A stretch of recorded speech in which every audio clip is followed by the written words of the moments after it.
एक गरमी के मारे ए सैया सूतले दुआरे।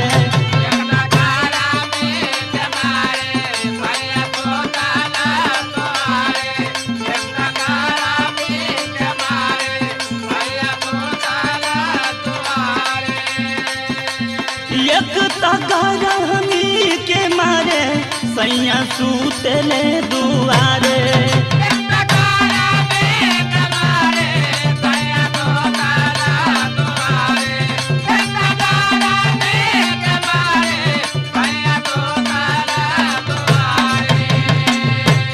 एक गरमी के मारे सैया सूतले दुआरे।